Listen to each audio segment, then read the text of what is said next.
12 तारीख को इन्फ्लेशन के नंबर जारी हुए हैं रिटेल इन्फ्लेशन के।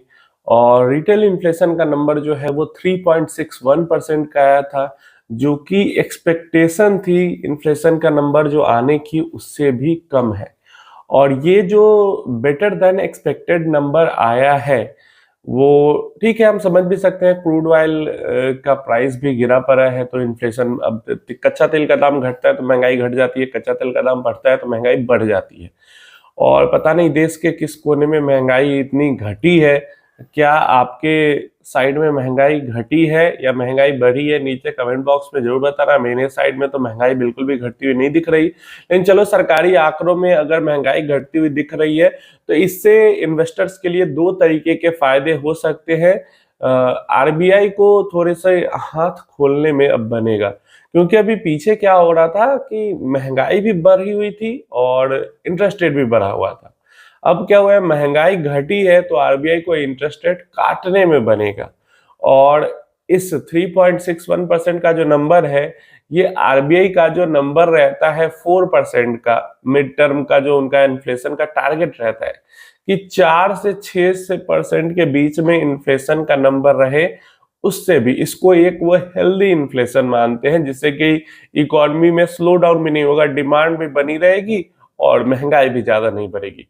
तो उससे भी कम इस बार रिटेल इन्फ्लेशन का नंबर आया है। ये जो 3.61 है वो 7 महीने का सबसे कम नंबर है। तो ऐसे में दो तरीके के बेनिफिट्स हो सकता है आरबीआई की तरफ से स्टॉक मार्केट को मिले या फिर बिजनेसेस को मिले। सबसे पहला तो हो सकता है अप्रैल के महीने में 25 बेसिस का रेट कट हमें देखने को मिल जाए।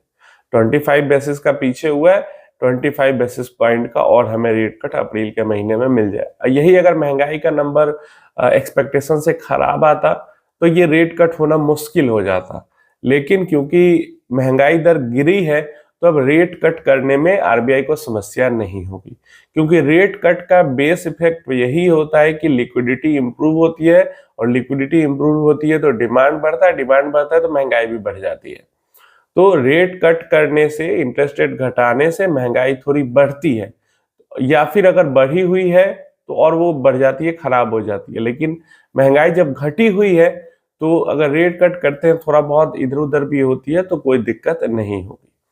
दूसरा, हो सकता है आरबीआई ने ऐसे दो लिक्विडिटी बूस्टर तो दिए मार्केट को, अप्रैल के महीने में रेट कट के साथ हमें एक लिक्विडिटी बूस्टर और आरबीआई की तरफ से मार्केट में देखने को मिल जाए, क्योंकि मार्केट की स्थिति बहुत खराब है। बहुत बुरी तरीके से मार्केट गिर रहा है, तो मार्केट को संभालने के लिए आरबीआई एक लिक्विडिटी बूस्टर दे सकता है। देखो, लिक्विडिटी बूस्टर देने से दिक्कत ये होती है कि बार बार अगर एक्स्ट्रा लिक्विडिटी इकोनॉमी के अंदर इंजेक्ट की जाए तो अगेन वही काम होता है। मैंने बताया कि रेट कट से भी लिक्विडिटी बढ़ती है, लिक्विडिटी बढ़ेगी तो डिमांड, पैसा जब लोगों के पास आएगा तो लोग डिमांड करेंगे चीजों की, और जब ज्यादा लोग खरीदना चाहेंगे चीजों का तो प्राइसेस बढ़ेगा और उससे महंगाई बढ़ेगी।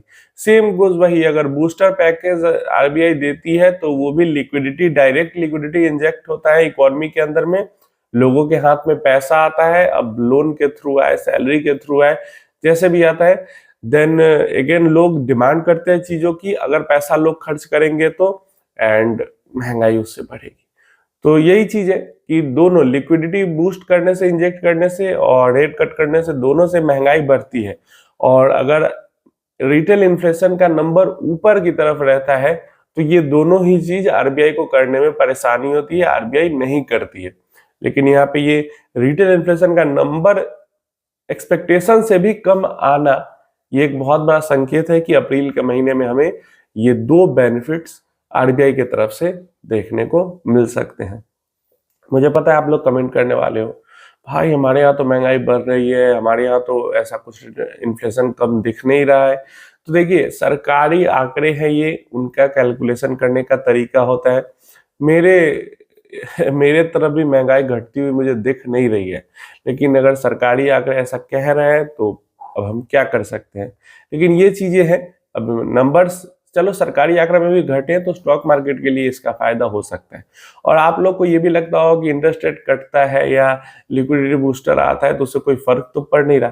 देखो स्टॉक मार्केट में स्टॉक के प्राइस पे फर्क नहीं पड़ रहा, क्योंकि मैंने बोला ना शॉर्ट टर्म में जो स्टॉक का प्राइस है वो चलता है इमोशन पे। तो अभी सेंटिमेंट खराब है, इमोशन खराब है तो नहीं बढ़ रहा है। लेकिन क्या होगा कि ये लिक्विडिटी बूस्टर से या रेट कट से बिजनेसेस को फायदा होगा, उनकी अर्निंग्स बढ़ेगी और लॉन्ग टर्म में स्टॉक का जो प्राइस है वो अर्निंग का पीछा करता है।